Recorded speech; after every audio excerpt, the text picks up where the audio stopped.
Okay. Tignan mo yung katabi mo. Bagong paligo, no? Kahit malamig. Sarap matulog ngayon, malamig. Kaya lang mahirap maligo talaga. Mahirap maligo. No? Lalo na, ito, nakaraang mga araw, nasa Baguio ako, may conference. Yung ibang mga rooms, walang heater. So, kailangan makisuyo ka sa ibang rooms para dun maligo.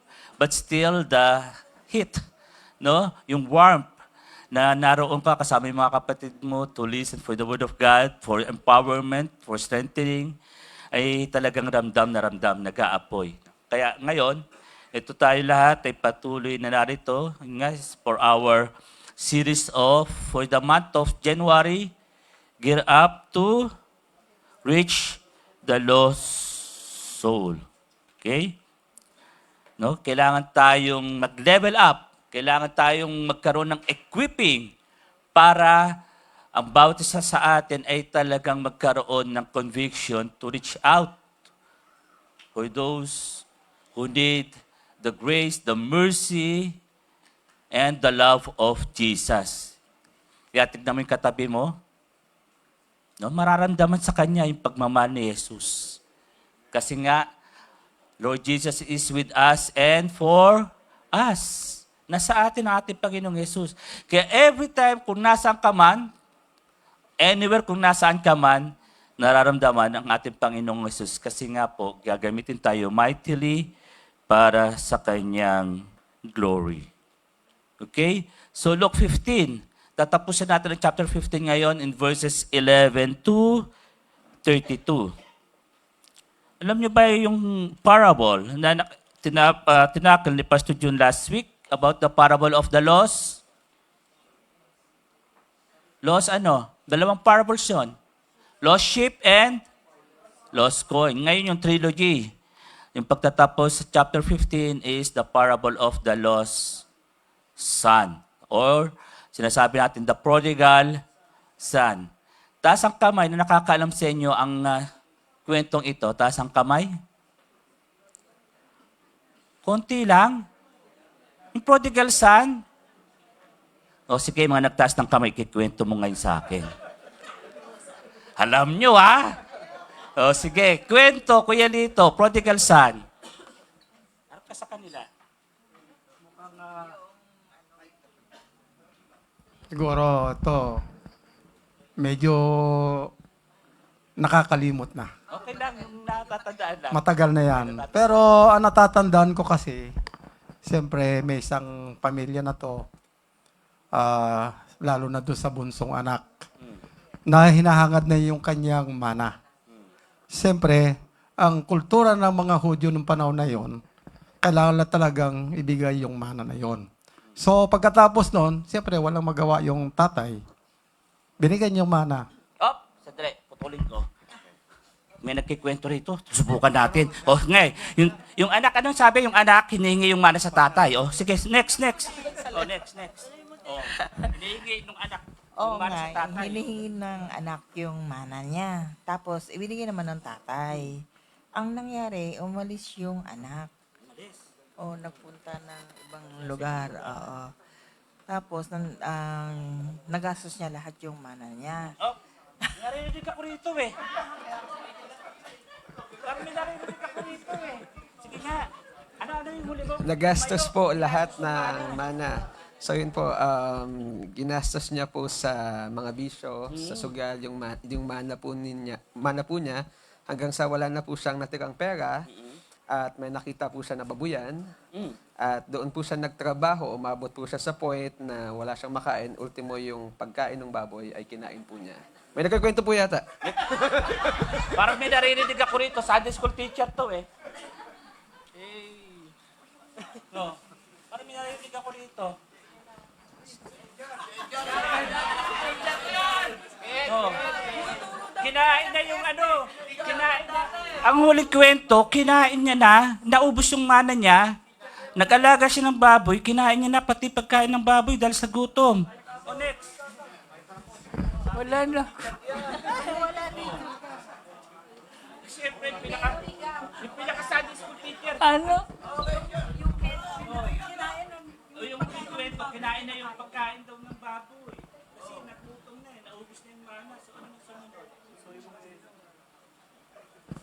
Umuwi na sa sa ama niya, tapos nanghinginata na siya ng tawad, nanghingi siya ng tawad sa tatay niya.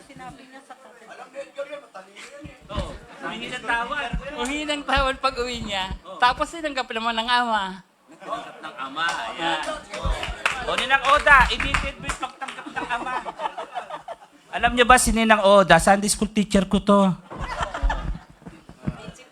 Nag-decide siya na umuwi kasi nakita niya yung kalagayan niya. Bakit yung mga katulong ng kanyang ama ay ang sarap-sarap na kinakain, samantalang siya na anak, kumakain ng pagkain ng baboy.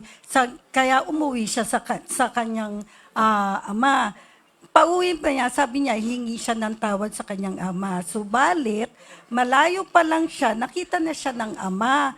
At nung nakita siya ng ama, yung ama ang tumakbo towards him. So, grabe yung pagmamahal ng ama, no? Nung nakita kanyang suwail na anak, siya pa yung sumalubong. At ano nangyari, Ate Gina? Sinalubong ng ama yung anak. Sinalubong ang ama, ang anak.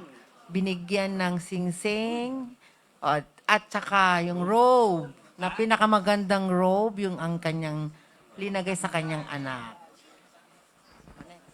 Siyempre, si Ate Emma. Kabisado to, teacher din to Sunday school eh.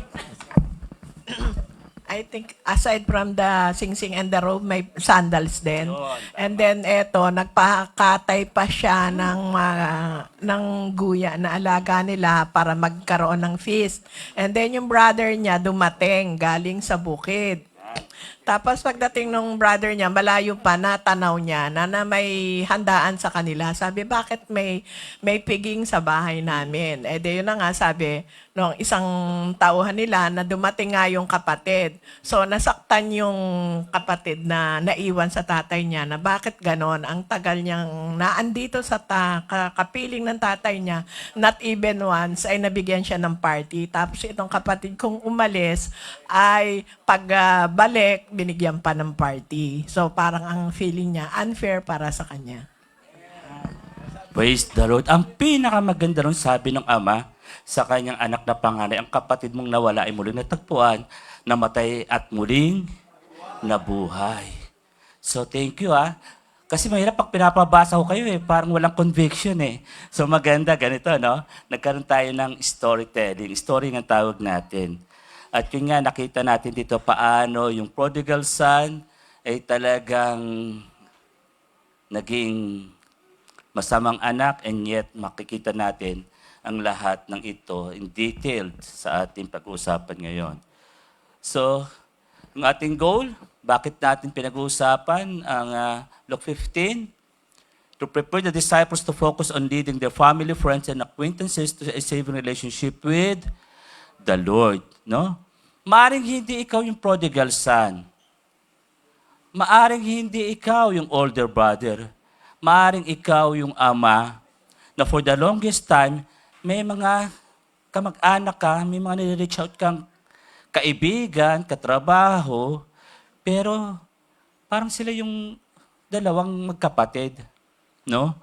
Kaya nga po, pag-usapan natin, ano ba ang puso talaga ng isang ama? Ang ating title last week is Understanding the Heart of God. Parang second part tayo ngayon. No? Yung ano ba talaga ang puso ng isang ama doon sa mga tao na patuloy na nire-reject yung kanyang kabutihan. So ang ating title for this Sunday naman is The Exalted Savior of Story. Ang dakilang tagapagligtas ng pagsasalaysay. Kasi nga po, tandaan natin, ito ay isang parable, kwento ni Jesus na kung saan kinuwento niya sa mga Pariseo, sa mga Sadducees and Scribes, sa mga religious leaders, na even though na nakita niyo ko, na nakipagpiging sa mga makasalanan, sa mga taxpayer, ayun naman talaga ang purpose kung bakit ako narito.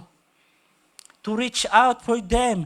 Dahil sila rin ay mga anak ni Abraham at sila rin ay kailangan ng kaligtasan. That's why ang story about these parables is all about Jesus. No? siya pa rin talaga. Dinaan niya lang sa isang kwento upang maintindihan ng mga kanyang taga-pakinig. So, palagay nyo, yung mga narinig yung kwento, may dagdag ba o may bawas? Mula kay Kuya Lito, kay Ate Josie, kay Kuya Michael, sino pa? Kay Kuya Edgar, sa gilid ng Oda, kay Ate Gina, kay Ate Emma, may dagdag ba o may bawas yung kwento? Sige nga. Okay. Tignan natin. The summary of the story in Luke 15:11-32. Ano yung request? Ano sabi? Sabi ng kwento ni Kuya Lito? Yung bunsong anak, may isang tatay, may dalawang anak. Siyempre, kung dalawa, isang bunso at panganay. Yung bunsong anak ay hinihingi niya sa kanyang ama yung kanyang share of inheritance. Shocking request. Why? Makukuha mo lang ang inheritance mo kung wala na ang iyong magulang. Tama? Pero itong anak na ito, buhay na buhay ang kanyang ama, malakas, nagmamanage ng kanilang vast na agricultural land, biglang nagsasabing, Ama, kukunin ko na ang share ko ng aking mana. Kung ikaw yon, Kuya Mike, anong mararamdaman mo? Ang lakas-lakas mo. Hindi, bayaan mo yung Mike na yan. Wala pang, ewan ko, pag-asawa nga, kung may plano yan, o wala eh. Ikaw, Kuya Mike, no, sabihin ni Sean, Daddy, kunin ko na yung share ko. Anong maramdaman mo? Palalayasin mo. At wala siyang makukuha ang share. Kasi di ba buhay na buhay ka pa tapos kukunin yung share niya. So, ayun yung request. No? But nakita natin dito, tumawag ang ama ng attorney. Hatiin mo yung property ko. Lahat ng meron ako, ibigay mo yung sa nararapat sa bunso. So, ilang part ang nakuha ni bunso? Ilang part ng kanyang mana? Kung 100% yung pag-aari ng kanyang ama, ilang percent yung kanyang inheritance? Sino nagsabing 50%? Taas ang kamay. Sino nagsabing 50%? Kasi ilan yung anak?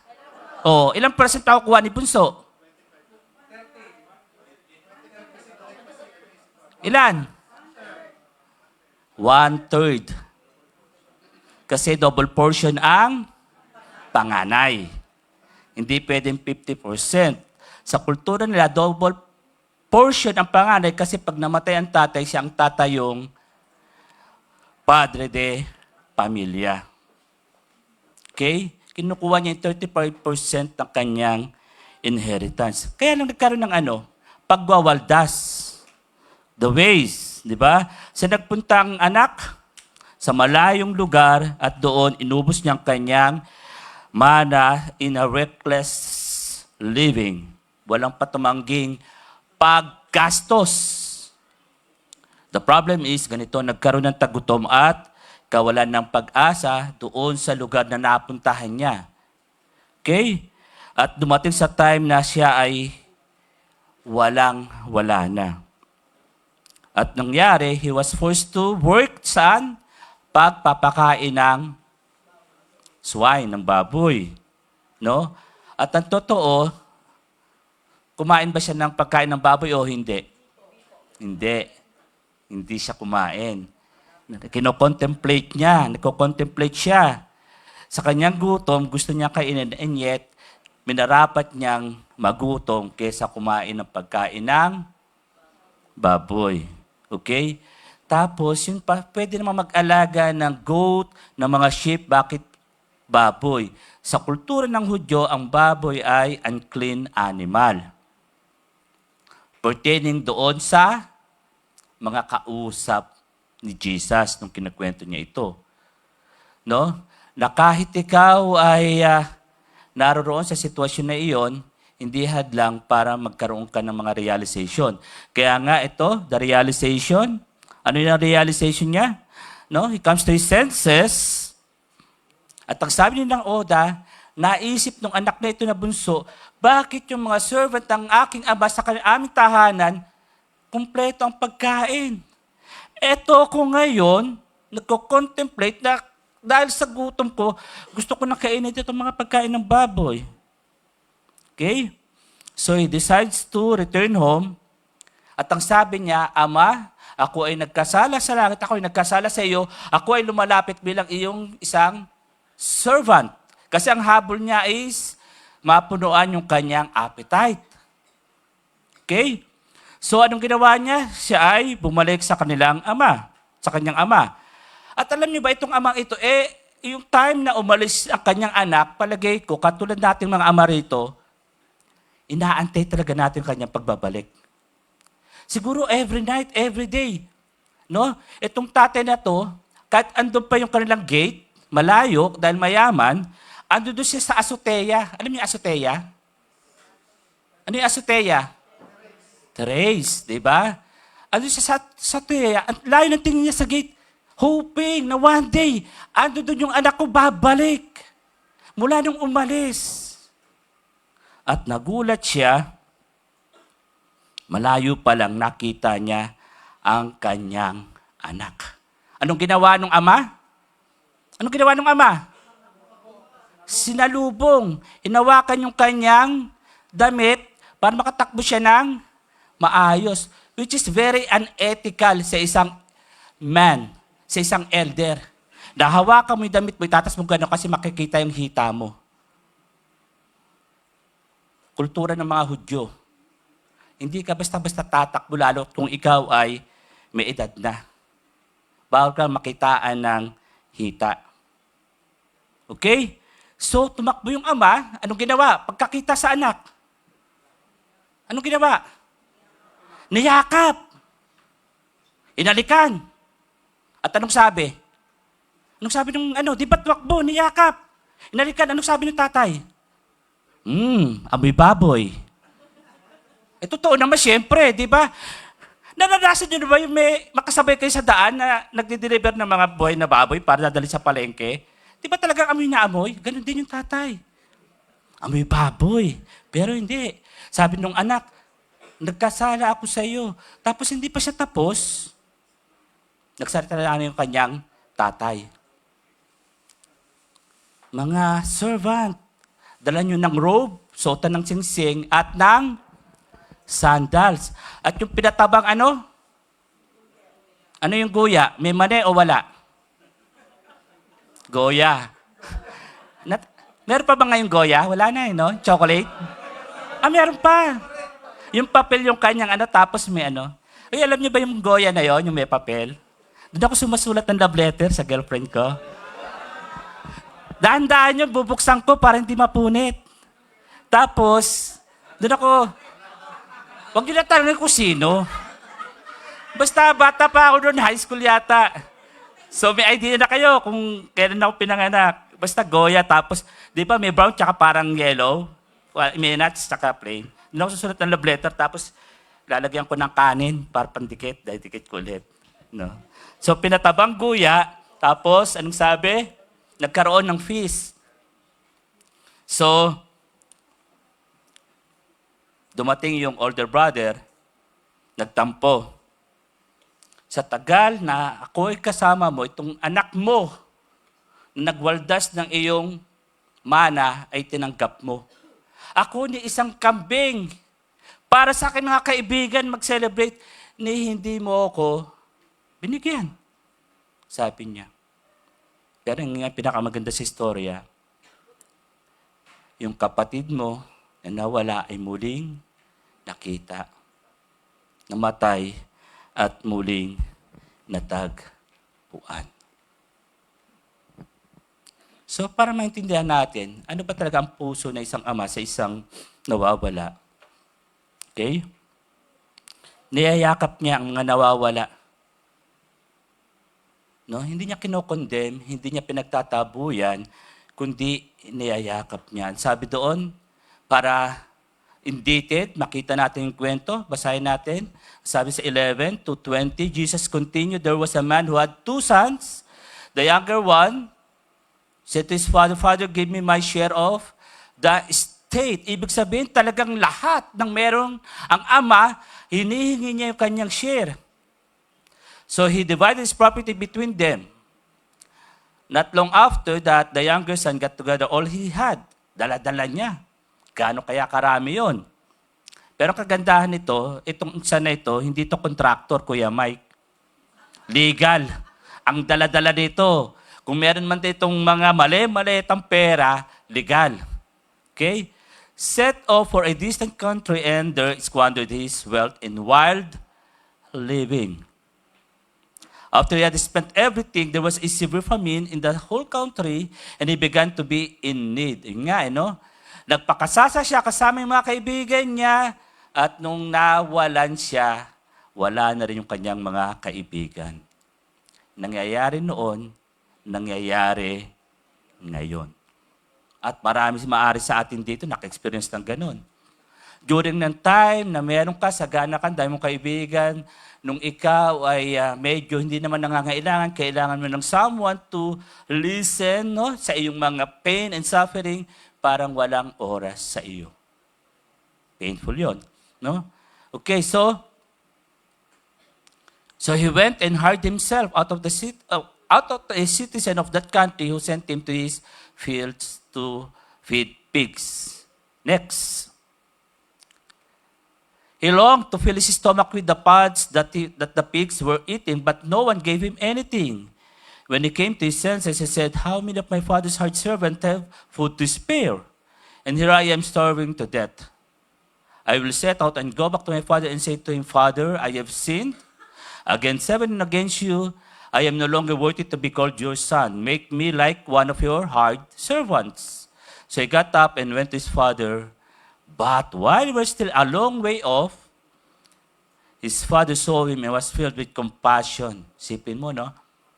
Yung anak mo na iniwang ka, inabandon ka, pinagpalit ka, doon sa yaman mo, punong-puno pa rin yung tatay ng compassion for him.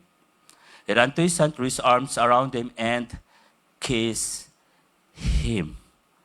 Kissed him. So nakita natin dito,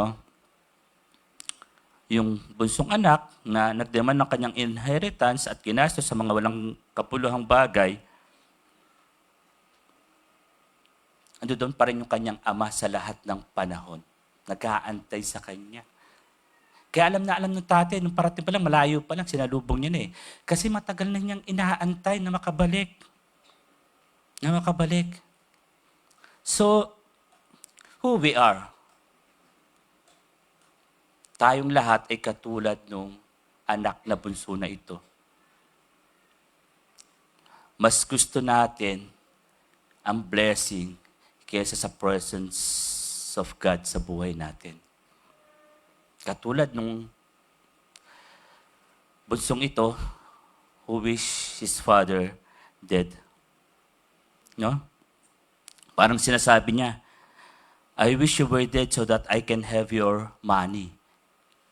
Pero siguro, sa tagal na wini-wish niya na mamatay kanyang ama, hindi na siya nakapagpigil. Right there and then, sa harap ng kanyang ama, hiningi niya yung kanyang share of inheritance. So, marami sa atin ganito eh. Kaya tayong protektahan, kaya tayong i-provide ng ating Panginoong Diyos. But minsan, we neglect His presence sa buhay natin. Pag nabubuhay tayo doon sa comfortable things or situation na meron tayo. At pag dumarating tayo sa time na challenging, no? Doon na naman hahanapin yung ating Panginoong Diyos. At nakakalungkot nga, yun nga sabi din ni Pastor last week, ang very dangerous thing na nangyayari sa atin, pag tayo ando doon sa comfort zone natin, we tend to neglect God sa buhay natin. Kasi okay ako eh. Napupunan yung ating kagustuhan, yung ating mga pangangailangan. Kaya Lord, dito ka muna. Okay? Pag dumating naman tayo sa mga times na in trials, okay, tsaka tayo pabalik sa Panginoon Diyos, lahat tayo ay sugatan, duguan, at durog ang ating mga puso. Na hindi natin alam, doon pa lang sa time na iniwan natin Panginoong Diyos, nadudurog na ang kanyang puso. That's who we are. No? Katulad din tayo ng ating kwento rito sa pinag-uusapan natin. Na kung paano itong story na ito ni-reveal ni Jesus sa atin, na ando doon yung pagiging arrogant, yung ungrateful, disrespectful na recklessness ng anak. Na hindi lang yung kanyang pamilyang iniwan niya, kundi yung kanyang citizenship. Remember, nagpakalayo-layo siya. Nagpakain ng swine, ng pigs, na hindi na kultura. Kaya sigurado, hindi niya lang yung kanyang pamilya ang iniwan, pati yung kanyang citizenship. At yun nga, napilitan siya pumasok ng tagapag-alaga ng baboy. Akala niya siya ay sasahuran, pero hindi. Kasi why? Kung ikaw ay servant at maaring binili siya, nung nagsiserve ng kanyang amo, wala kang karapatang mag-demand sa amo mo. Kahit namatay ka sa gutom, walang rights na pwede kang hingiin para pakainin ka. Okay? Tandaan natin yon. Ang mga Hudyo, ganun din. Kaya meron sila mga bond servant. Pag ikaw binili, prerogative nila kung pakainin ka o hindi. Kasi nga ikaw ay binili. Same thing sa ibang mga lugar. So akala niya, maaring nung pagkabili sa kanya, inubos niya na naman, ito kwento ko lang maaring inubos niya naman at dumating nga sa point na nag-alaga na siya ng baboy. Kasi bakit? Hindi siya makakaalis sa kanyang amo dahil siya ay binili. Hindi lang basta't, sinanla, binili. Kaya parang, pag binili ka, wala ka ng karapatan sa iyong buhay. Kahit patayin ka ng amo mo. Ganun ang mga kultura nila. So, nireveal dito sa atin, Jesus, no? Na, yun nga, maaring tayo ito, yung prodigal son, pero we can come back to our senses at pwede tayong bumalik sa Kanya. Repentance is not about what we're done. Repentance is about going back to Jesus, mga kapatid. Tandaan natin, hindi na natin may babalik mga mali natin, mga decision sa buhay, mga ginawa natin, kapalpakan, sablay. But repentance is going back to Jesus for His mercy and grace. Kasi available naman talaga ang kanyang forgiveness. Diba? Sabi sa 1 John 1:9, ano sabi sa 1 John 1:9? If we confess our sin, is faithful and just to forgive us and cleanse us from all our unrighteousness. Ang problema, nagkasala na nga tayo, we feel that guiltiness, hindi pa tayo bumabalik sa Panginoon. Na very available na yung kanyang forgiveness. Kasi nga sabi mo, wala na akong karapatan bumalik. All you have to do is come to your senses, come to your mind na available. Ang pagmamahal, ang biyaya at kapatawaran ng Diyos. Kaya nga lagi sinasabi, minsan mas malupit pa ang tao kaysa sa Diyos. Tignan niyo yung mga asawa niyo. Parang ganun lang. Kaya pag nangako kayo sa mga asawa niyo, sundin niyo naman. No? Huwag puro pangako. Pero ganun talaga Minsan mas malupit ang tao kaysa sa Diyos. God is full of mercy and grace. So, tignan natin sa ibang konteksto. Sabi ko nga sa inyo, marami tayong pinapag-pray na kapamilya, kamag-anak, kakilala, at parang ito rin sila, yung prodigal son na pinipilit lumayo sa atin. Huwag kayong mabahala. Huwag kang malungkot. Gagawa ang Panginoon upang mapakinggan nila yung sinishare mong pag-ibig ng Diyos. Tandaan natin, merong God's part, our part, and their part. Kasi marami sa atin nga, frustrated. Pastor, ipapagpag ko na ba ang aking sapatos, sandalyas, kasi itong mga kapamilya ko hanggang ngayon, hindi pa rin tumatanggap sa Lord. Huwag. Parang awa mo na, wag.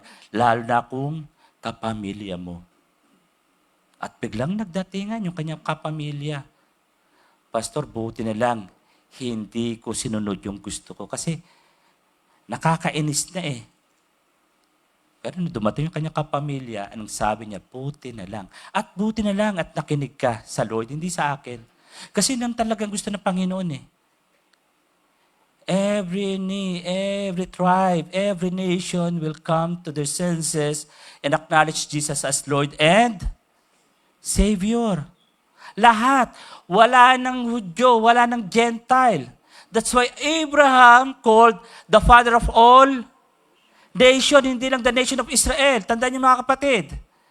Noon pa, alam ng Diyos ang kanyang pagmamahal ay para sa buong mundo. It so happened, Israel, in kanyang chosen nation, doon ipapanganak ang Messiah. Pero hindi exclusive ang Messiah sa nation of Israel, kundi sa lahat ng tumatanggap, kumikilala sa ating Panginoong Jesus. Ang problema ganito, even ang Israel hindi kinikilala ang ating Panginoong Jesus. Kaya mapalad tayo. We're not Jew, we're not the chosen nation, and yet we believe in Jesus. We believe in Jesus. Pero ganun ang pagmamahal ng Diyos sa Israel. Pinapalibutan ng maraming kaaway, pero patuloy na nagtatagumpay. Ganun ka kamahal ng Diyos. Marami kang kaaway, maraming hindi pumapansin sa iyo as you share the Word of God, and yet you are protected, you are provided ng Panginoon ng Kanyang presence. Okay? So magpatuloy lang tayo na i-share yung pagmamahal ng Diyos kahit na yung may mga rejection, may persecution. Gawin lang natin yung ating part, the Lord will do His part, and the other will do their part. Okay? Kasi yung nga problema, itong nakaraang conference na inatenan ko, we talk about the Calvinism. Medyo malalim to. Hyper-Calvinism. So, when we talk about hyper-Calvinism, yun nga, it's all about the election. So, ang sabi nila, when you are elect, kahit na anong sama mo, dahil pinili ka na ng Diyos, pwede ka na magwala kasi ikaw ay ligtas. Now, ikaw naman ay patuloy na may relasyon sa Panginoong Diyos, nagpapasakop, nagpapasabit sa Kanyang Lordship. Dahil hindi ka pinili, sorry ka na lang. Agree ba kayo ron? Hindi. When we talk about election, it's all about God elected all of us. But it's up to us how we respond to this election. Kung tatanggapin ba natin yung ating Panginoong Diyos as Lord and Savior. Hindi yung may pinili na siya ahead of time. No, hindi yun. Katulad ng isang presidente, pag binoto siya ng majority at siya nanalo, hindi ibig sabihin, presidente na siya. All you have to do is what? Manumpa muna siya. Hanggat di siya nanunumpa, kahit siya nanalo sa election, hindi pa rin siya ang presidente. Tama? So same thing. Kaya pag may narinig kayo mga ganong mga teaching, hyper-Calvinism, na ikaw ay hindi pinili, sorry ka na lang. Pag ikaw pinili, okay, gagawa ko ng mga bagay na ginawa ng bunsong anak, total, ligtas naman ako. It's not about that. Election is available to all of us, and then how we respond, it's up to us kung tatanggapin yung hiniling ng ating Panginoong Diyos. Okay? So tandaan natin mga kapatid, it's up to those people that we love, that God entrusted to us, kung tatanggapin yung Word of God, yung redemption ng Panginoon, yung pag-ibig niya. Gawin lang natin yung ating part to really share the Word of God. Okay? Huwag kayong ma-frustrate, huwag kayong ma-disappoint, kikilos ang Lord para sa inyo. Amen? So next is yung ating pangalawa, for us to understand the Father's heart, celebrate repentance with heaven's joy. The son said to him, Father, I have sinned against heaven and against you. Sipin mo, alam niya meron siyang connection sa Diyos. I am no longer worthy to be called your son. But the father said to his servant, quick, bring the best robe and put on him and put a ring on his finger. Ano ba yung significance ng ring para sa inyo? Maliban sa bond sa mag-asawa, bilang isang jewelry, maliban doon, ano yung significance ng bakit kailangan bagitin dito? Anyone? Ring is about identity. Ang mga singsing doon, may initial. Pag wala kang pera, pupunta ka sa isang shop, may melted wax doon, lalagay mo yung singsing mo, may initial yon. Kung sino may initial doon, kilala nila, pupuntahan at yun ang sisingilin. In modern times, itong singsing na ito, yun yung ating credit card. Okay? Kaya mahalaga yung singsing. Identity. Na ikaw ay tagapagmana. Ikaw ay part ng isang family na well-off. Hindi siya basta, hindi ka pwede magkaroon ng singsing kung wala kang pambayad. Doon sa shop na pupuntahan mo. So lagi silang may available na, hindi naman ganun ka-melted wax. Yung parang malambot na, medyo warm na lang, di na siya hot, na pag nilagay mo yung singsing mo doon, nakukuha yung logo ng singsing. Okay? At alam nila yon. Yun ang sisingilin. So napakalaga ng singsing noon. So, put a ring on his finger and sandals on his feet. Bakit sandals? Kasi ang mga servant, hindi allowed sandals. Tignan mo yung paa mo. Tignan mo yung paa mo ngayon. Tignan mo. Hindi ka servant. Ikaw ay anak ng Diyos. Di ba? Ano pa? Bring the fattened calf and kill it. Ang mga fattened calf, hinahanda lang sa mga prominent guests. Hindi yan hinahanda sa pang-araw-araw.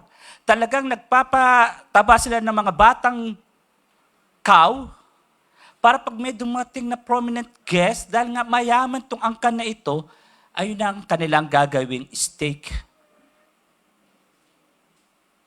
So, nakita natin gaano ka-extravagant ang isang ama na iniwan, ni-reject, and yet very willing to bring back all the benefits ng isang anak. Let's have a feast and celebrate. For the Son of Man was dead and alive again. He was lost and is found. So began to celebrate. Dito makikita natin kung sino talaga ang Diyos eh. No? At sabi dito sa ating slide, even when we don't deserve His love and are living in rebellion or sin, God says, I'm chasing after you. I want you to give a kiss. Kahit ang baho natin, amoy baboy tayo dahil sa ating mga kasalanan. Pero it doesn't matter to Jesus, to our God. Kasi nga, ang kanyang iniisip ay hindi yung kanyang inaamoy. Ang kanyang iniisip, anak ko to.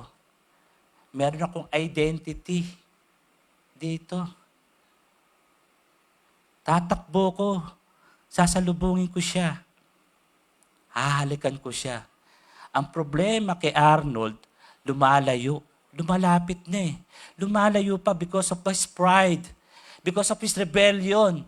Because of his sin. His will and desire. Personal will and desire. Pero the Lord always chasing me. Kasi mas gusto ko in-offer ng mundo eh. I'm pursuing what the world offers me. Na alam ko, doon magiging masaya ako. Pero hindi eh. Hindi pala. That's why we can celebrate repentance with heaven's joy.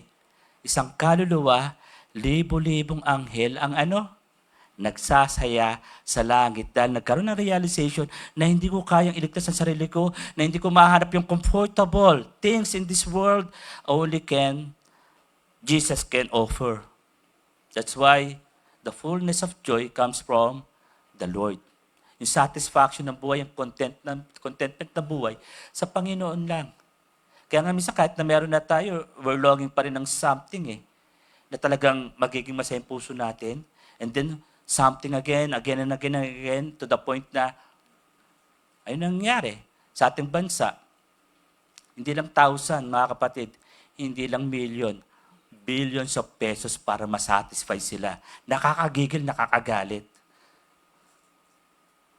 And yet, ang daming mga kababayan natin na sakripisyo. That's why, sabi ko nga, dininig ng Diyos yung panalangin natin for the longest time. We always pray for our nation. We always pray for our family, our church, and personal. Itong nagkaroon ng nangyari itong mga flood control na ito, di ba? Kagagawan ng Diyos ito na ma-expose. Lahat lang tayo nagulat. Ganong kalaki. Pero alam ko, answered prayer tayo. In-expose natin ni Lord. Kaya ngayon, ang galawan ngayon, medyo aware na. Yung nga sa Baguio, yung pinupunta natin, Burnham Park, yung may boat, walang tubig. For rehabilitation. Performance na, kasi bakit? Pinahinto ni Mayor Magalong. May issue sa funding. Yung tennis court, nakatabi noon, pero merong underground o basement parking. Nagkaroon ng issue, may hearing. Because of what? Overfunding. So may nangyayari sa mga prayers natin.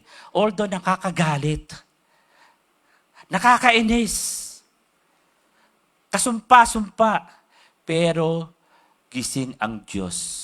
There will be a time God will deal with those people. God will deal with them. Grabe.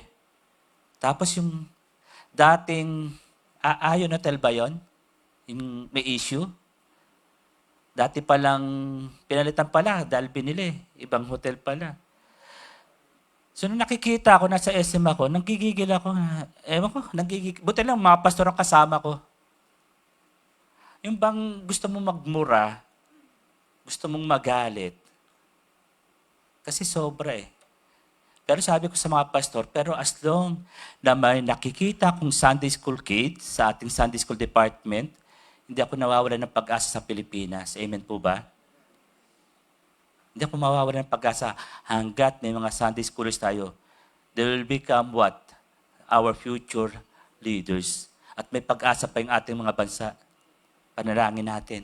Okay? So, ang puso ng mga ama ay katulad pa rin talaga ng Diyos. Tanda natin, hahabulin ka dahil sa pagmamahal, pero hahabulin ka rin pag may ginawa kang karumal-tumal.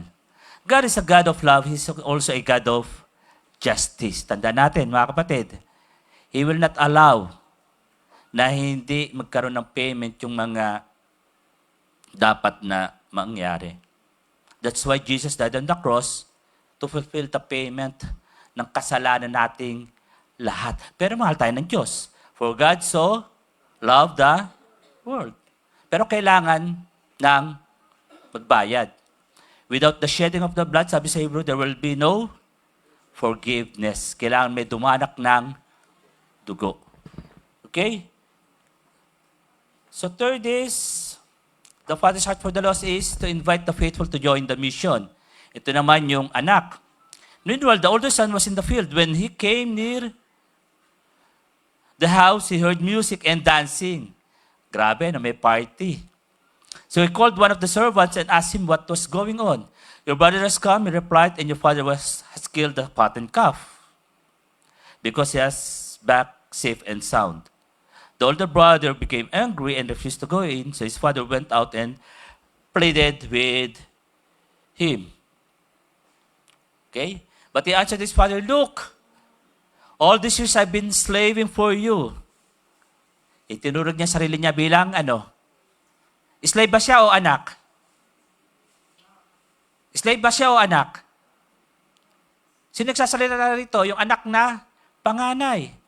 Ang sabi niya, all these years I've been slaving for you and never disobeyed your orders. Faithful siya sa kanyang tatay. Remember, tignan niyo faithful siya, hindi niya disobey. Yet you never gave me even a young goat so I could celebrate with my friends. But when the son of yours who has squandered your property with prostitutes come home, you killed the fattened calf for him. Ang sabi ng tatay, "My son, you are always with me and everything I have is yours." Pero itinuring mo sarili mong slave. But we had to celebrate and be glad because the brother of yours was dead and is alive again. He was lost and is found. So, ano nakita natin dito? Faithful siya, and yet, wala siyang relationship sa kanyang father who owned everything. Hindi mo malaman kung binigyan ng kahit na isang kambing, pwede ka naman kumuha. Ba't ka pa magpapaalam? Hindi ka slave, ikaw ay anak. Meron kang kakayanan, meron kang authority. Hindi ka lang anak, ikaw ay panganay na anak. Kasi tinuring mo sarili mo na isang slave. Pero hindi mo cultivate yung relationship mo na meron ka sa iyong tatay. So nakita natin dito, di ba, marami ang marami ang faithful. But the problem is they don't want to join the mission. What is God's mission? To go and make disciples. Okay? May pinapagawa sa atin, mga kapatid. May mandato. We need to go out. We need to spread the word of God. Hindi, Lord, okay na ako sa ministry. Busy naman ako. Okay na ako rito. Lord, okay na ako rito sa church. Chairman ako ng ganito. O ako head ng network na ganito, ministry. No. The greatest reward na makukuha natin sa Panginoon ay when we go out and make disciples of all nations. Ministry is not about doing here sa loob. Ando doon sa loob po ang ministry. Sa labas. Kaya itong anak na ito ay mas sinabol niya yung pagsunod sa kanyang ama, hindi yung kanyang relasyon sa kanyang tatay. No? Kaya nagkaroon ng problema.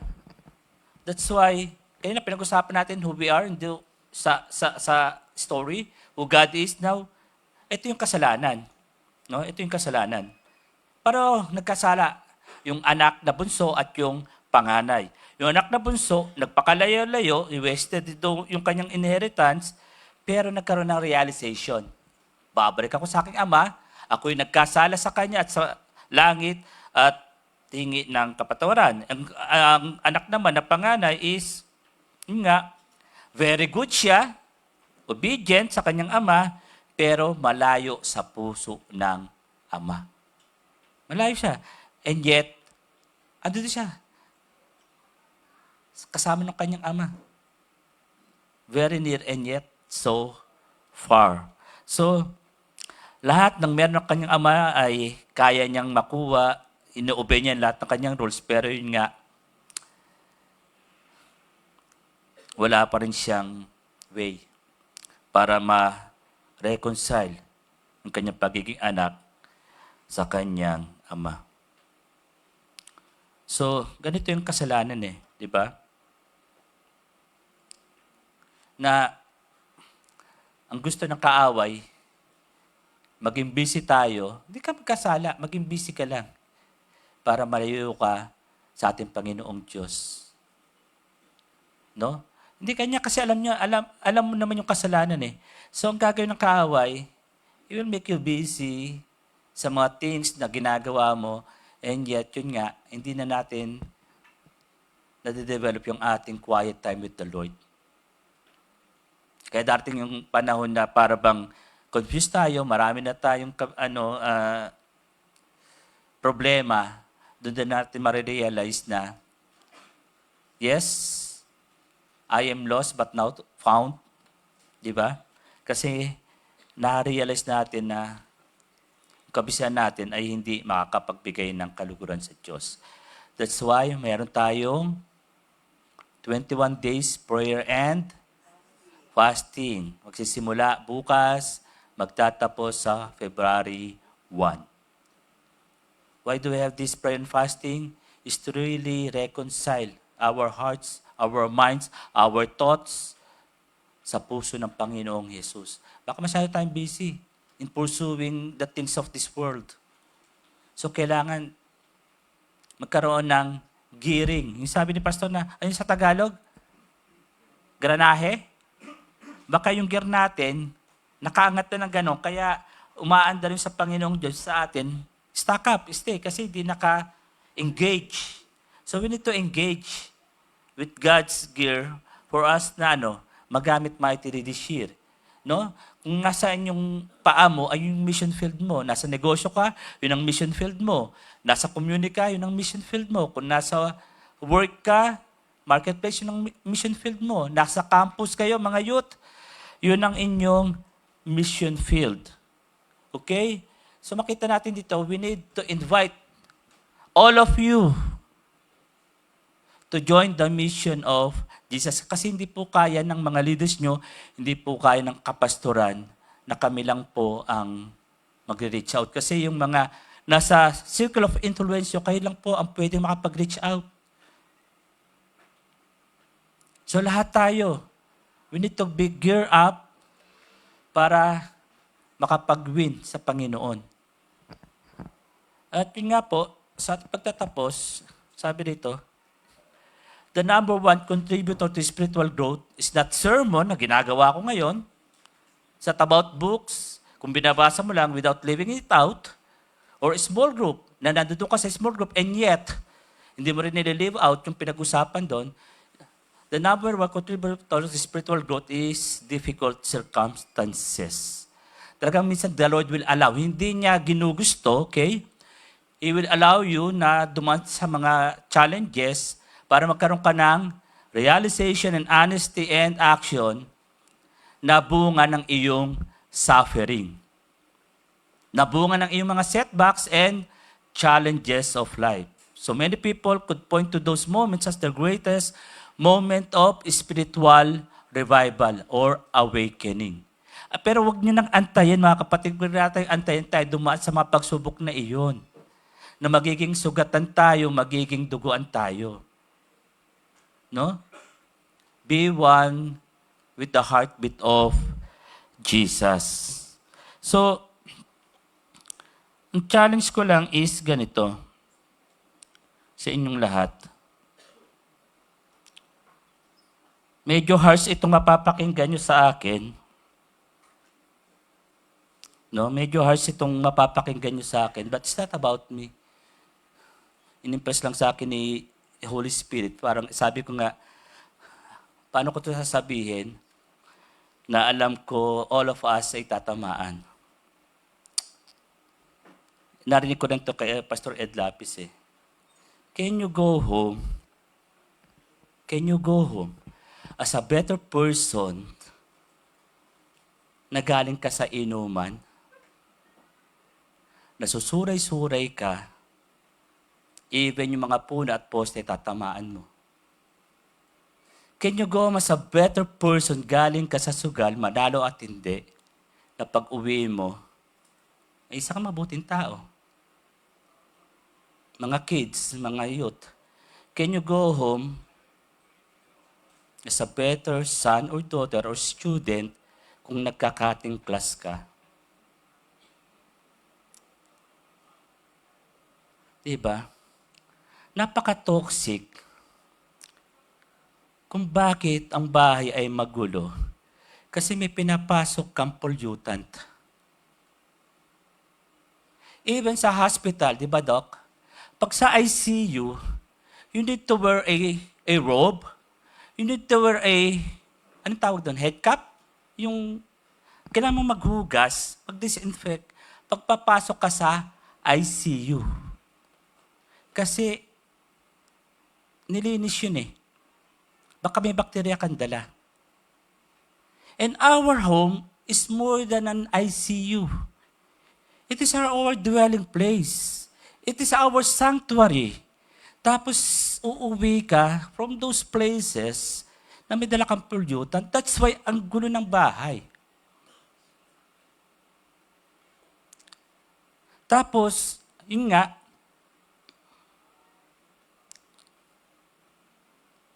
we tend to have this mabuting asal sa labas. Pagdating natin sa loob ng bahay, napakalupit natin. Sabi ng isang teacher, how many students ay nahawakan ko, pero ang haba ng patience ko. Pero pag uwi ko ng bahay, grabe ang galit ko sa aking mga anak. Kasi why? Inubos mo na sa labas eh. Hindi ka na nagtira ng panloob. Hindi ka na nagtira ng panloob. Ano yung gusto kong ibig sabihin dito? Kung ano yung environment natin na kasakasama, minsan nako-compromise yung ating faith. Katulad ng anak na ito, mas gusto niya kasama yung mga tropa niya, kaya nakapag-isip siya ng ganun eh. Kunin yung kanyang inheritance, hindi kasama niya yung mga tropa niya. Ginastos pagkatapos, wala rin, pagdating ng araw. No? Dapat, we should be the salt and light of this world. Hindi tayo ang naapektuhan eh. No? I'm talking here about, individually. Siguro makapag-usap sa atin ng Diyos individually, hindi corporately. Hindi naman kayo nagsusugal, hindi naman kayo uminom.